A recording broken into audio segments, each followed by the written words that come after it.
Nuri Yank, seriously, how do you not have an Irish person on to talk about the legacy of the British monarchy? I mean, I shouldn't have Well, highlighted that, but my I'm going to mum's side of highlight the that family, because, yeah, I yeah. have a half Irish person on. Thank you very much. And you don't know about Eugene? Hey, listen, I'm a well-known friend of the Irish Republican cause. It's 32 counties, not 26, and I'll always do whatever I can to lift that up, to lift up, the martyrs, the hunger strikers, Bobby Sands, Patsy O'Hara, who's a personal hero of mine. On his deathbed, his mom leans over to ask his last words, and he says, "Let the fight go on." And the fight that's continuing today, of young people, especially in Ireland, North and South. This is why Sinn Féin is getting big results, because people want to move past this old imperial sectarian politics, and they want to have a politics of positive free healthcare, of education for people, of having the Irish language being taught and not reviled, of being able to exercise whatever religion they want to exercise without fear of a war. So I mean, these things are still ongoing, and they're still happening in many ways. But I think it's definitely critical that we remember the Irish in the context of everyone else we remember, who have been, and just the fact that we can go to Ireland, the Caribbean, Africa, South Asia, China, like we can go to almost every part of the world, and it's like crimes of the British Empire. I mean, that in and of itself should tell you something.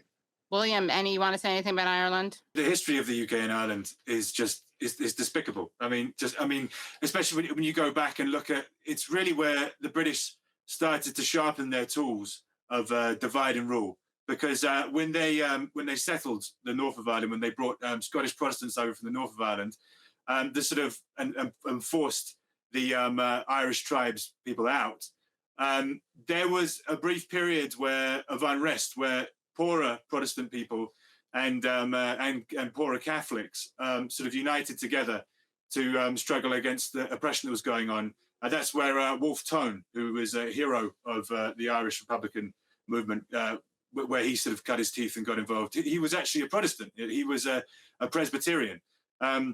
So I mean, Ireland was really the sort of the founding of the brutality that came afterwards. Divide and rule wasn't a British concept. It was something that's been used by empires going back to the Romans and beyond, before that even. But it was one that was really, really, it was put into practice and, put on crack essentially, and just turned into the horrific genocidal tools that it eventually turned into. And I think that pretty much every conflict in the world today, any kind of sectarian conflict, anything where you have people who previously lived as neighbors, who intermarried and stuff like that, who are sort of starting to fight against each other, generally you can see the British behind it. There was an Egyptian friend of mine who once told me that there's a saying in Egypt that if ever you see two fish fighting in the sea, there's an Englishman behind it. And, I think that it speaks volumes.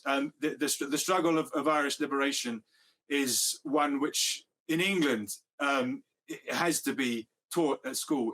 When I was younger, they started to teach it. I don't know if they still do anymore. This was something that Tony Blair did, before he completely lost the plot. He meant that the history of Ireland actually had to be taught. And, I was already sort of pretty aware of it, but it was interesting to sort of see people sort of suddenly breaking through and realizing, that all these sort of massacres carried out by the British, by British occupying troops in the north, were actually carried out just as massacres. They weren't them sort of trying to fight the IRA. It was, Bloody Sunday. It was just a complete massacre.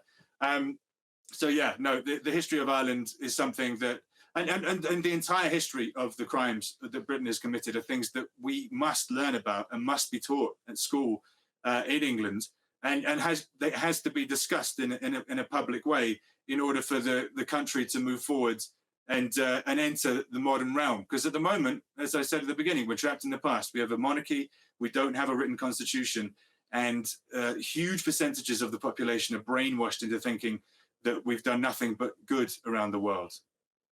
Wow. Well, thank you guys. Any last words? This has been great. Fuck the king. Yeah. I mean, Yeah. You can say that safely in the United States, William, but make sure your family's okay. Don't hold up a sign in Britain saying anything, apparently. You'll get arrested right away. Yeah.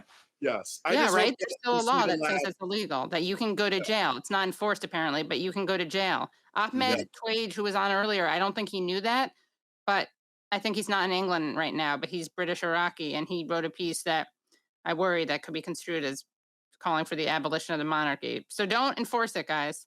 Yeah, But it's definitely. still on the books. It's not. It's still on the books. We know that because they reported that it was repealed, and then they had to be like, "Oh no, it hasn't been repealed."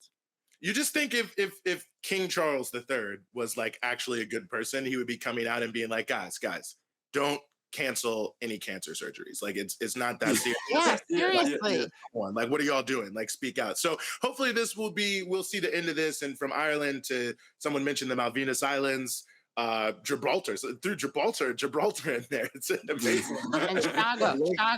Yeah, the Chagos Islands, which is in it. I mean, people got to Google that. That's crucially important because they just went in there and just ethnically cleansed these islands in order to bring in a military base. I mean, it really is an amazing situation. Diego Garcia, all these different places, that's just an American thing, but the British were involved in that. And don't forget, the UK still heavily involved in the war in Yemen and playing a big role in the war in Yemen, and continuing to, and that's obviously, such a terrible situation, the world's worst humanitarian disaster. So they're up to it all around the world, and all these different things. So I'm just honored to have the opportunity to raise some of these points in front of your audience. Of course, and of course, Boris Johnson going to tell Zelensky not to negotiate with Putin. Yes, we do know that. And that's, by the way, some people might say that's Russian propaganda.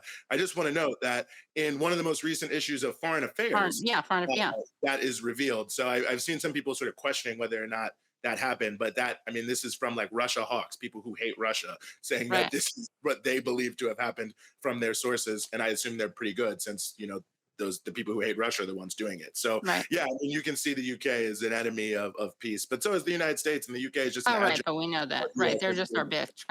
No offense, William.